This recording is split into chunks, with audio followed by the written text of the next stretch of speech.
Physical fitness এখন তো আমাদের ক্রিকেট যেভাবে মানে সামনের দিকে আগাচ্ছে, যে আধুনিক ক্রিকেটে আপনাকে ফিটনেসের কোনো বিকল্প নাই।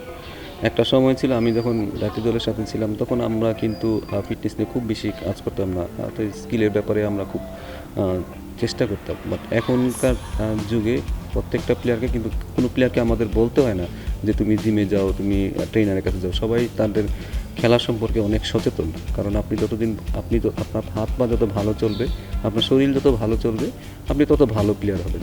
সো ফিটনেসের ব্যাপারে এখন সবাই অনেক সচেতন। আমাদের এমন একটা খেলা, আমাদের আসলে এই ফিটনেসের যতগুলো কম্পোনেন্ট আছে সবগুলাই কিন্তু আমাদের খুব দরকার। যে আমরা যে একটা কম্পোনেন্ট ছেড়ে আরেকটা কম্পোনেন্ট নিয়ে যাবো, সেটা কিন্তু হবে না। আমাদের খেলাটা এরকম যে আমাদের স্পিড লাগে, আমাদের ইন্ডুরেন্স লাগে, আমাদের স্ট্রেংথ লাগে, আমাদের অ্যাজিলিটি লাগে, আমাদের ফ্লেক্সিবিলিটি লাগে, এই পাঁচটা কম্পোনেন্ট আমাদের খুব দরকার, আমাদের কোঅর্ডিনেশন লাগে। সো আমরা কোনোটাই ছাড় দিতে পারবো না। সো এটার জন্য আসলে বিভিন্ন ধাপে ধাপে আপনাকে কাজ করতে হবে, এটাতে আপনার ট্রেনারের সাথে আপনাকে কাজ করতে হবে, আপনাকে ফিটনেসের ব্যাপারে আরও সচেতন হবে, কারণ আমাদের প্রত্যেকটা জিনিসই আমাদের খুব নেসেসারি। এবং খেলাটা যত ফাস্ট হচ্ছে, দিনকে দিন T20 আসতেছে, খেলা আরও ফাস্ট হচ্ছে। আপনাকে এত ট্যুর করতে হয় প্লেয়ারদের, যারা বড় প্লেয়ার হয় তাদের প্রতিটা ট্যুরেই কিন্তু তাদেরকে তার পুরো ফিটনেসটা ঠিক রাখতে হয়, তারপরে তাদের খেলতে হয়। তো এই কারণে বলবো যে আপনাকে ফিটনেসের ব্যাপারে অনেক বেশি সচেতন হতে হবে।